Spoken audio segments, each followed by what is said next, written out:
bienvenue sur ma chaîne Sauveur Nature. Suis-moi, nous allons nous promener. Bonjour mon ami, aujourd'hui je t'emmène avec moi, pour une nuit. C'est une forêt mixte, énormément boisée de sapins.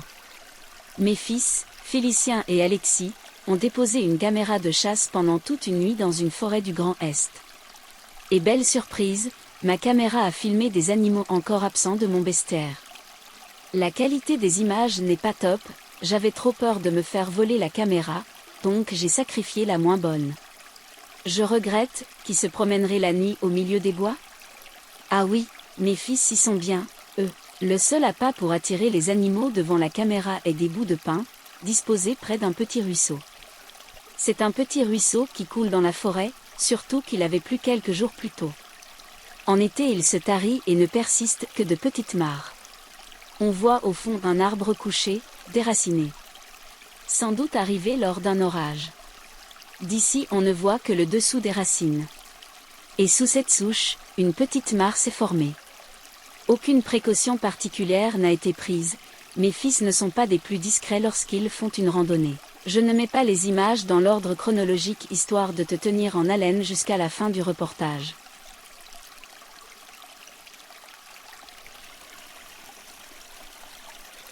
Dans la petite mare, il y a des tritons alpestres qui n'ont pas été filmés. On voit Alexis les regarder.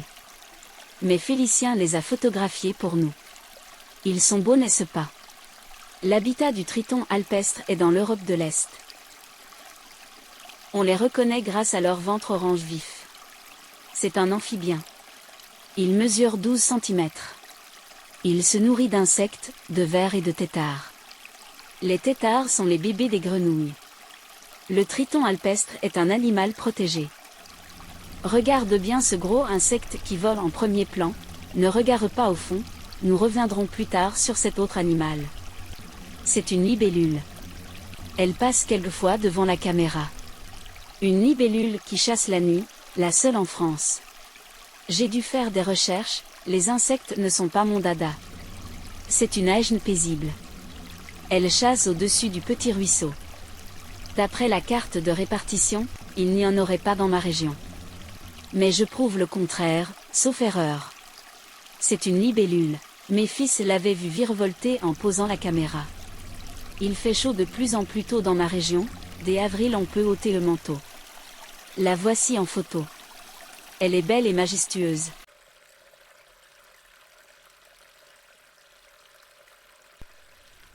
Ensuite, est apparue une souris, une campagnole roussâtre exactement. Tous les chasseurs d'images animalières pourront te le dire, les souris sont partout. C'est une espèce de petit rongeur mammifère que l'on trouve surtout en forêt. Cette petite campagnole ne fanfaronnera pas longtemps devant l'objectif de la caméra, car ses prédateurs rôdent non loin de là.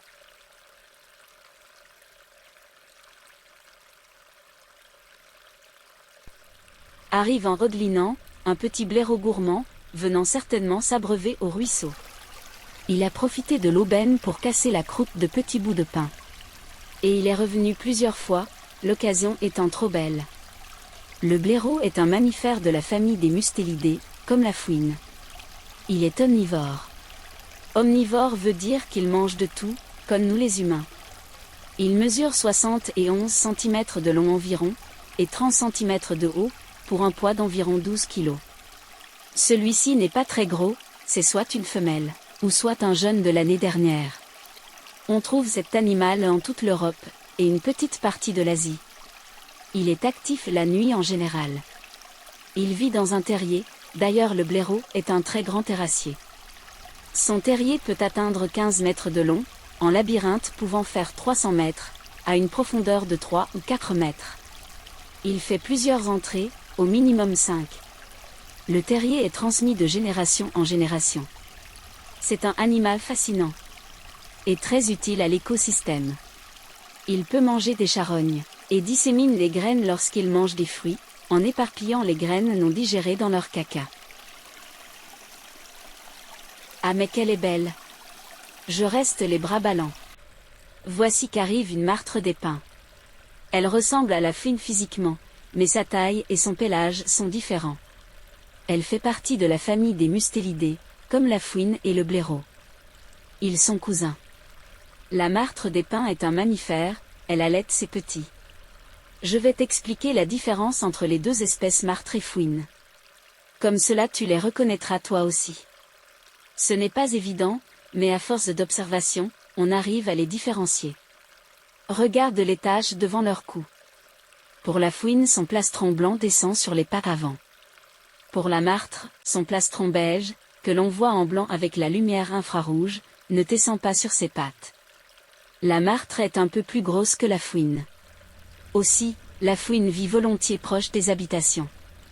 La martre, elle, vit en forêt. Donc en ville, aucune chance de croiser une martre des pins. Par contre en forêt tu peux croiser les deux espèces. La martre des pins est carnivore, elle se nourrit de petits mammifères, comme notre campagnole, d'oiseaux, d'insectes. Mais elle peut également se nourrir de fruits en été. Et ici, elle mange du pain. C'est un mâle, on voit ces petites choses lorsqu'il nous tourne le dos. Il est magnifique, n'est-ce pas? On trouve la martre des pins dans toute l'Europe, dans les forêts de pins ou mixtes. Forêt mixte veut dire qu'il y pousse des arbres feuillus et des pins ou sapins. Elle a été classée animal nuisible jusqu'en 2014. Ouf! Il s'en est fallu de peu, je ne comprends pas cette liste d'animaux nuisibles. Car chaque espèce a un rôle à jouer dans la nature. Imagine, un monde sans fouine, martre, renard, blaireau et belette. Nous serions envahis de rongeurs et d'insectes. Cela gêne surtout les humains. Non mais... Je viens de voir le geai sur cette liste. N'importe quoi. Le geai est un oiseau qui mange des fruits. Pauvre geai. Je suis trop contente. Cette enquête a été très fructueuse. Mon enquête a révélé un triton alpestre, une campagnole roussâtre, une aigre paisible, un blaireau et une martre des pins. Mes fils ont posé 3 caméras plus longtemps, dans la même forêt, mais pas aux mêmes endroits. Je connais déjà les résultats aujourd'hui, mais je ne dis rien encore. Ça sera la surprise bientôt. Mon espoir est de filmer un renard, un écureuil, un chevreuil, ou mieux encore, un lynx. Les Vosges ne sont pas loin, juste à côté, rien ne les empêche de venir en Lorraine. Les animaux se moquent des frontières. Si tu as une idée d'enquête, ou envie que je te raconte quelque chose de la nature, demande-moi en commentaire ou par email. Ma fille m'avait demandé l'enquête sur le bec en sabot du Nil, c'est fait la semaine dernière. N'hésite pas à me demander. Si tu ne veux rien rater, abonne-toi, n'oublie pas le petit pouce en l'air et de partager si tu le veux. Je te laisse mon ami, et te dis à samedi prochain pour une nouvelle enquête. Et bonne fête pour toutes les mamans.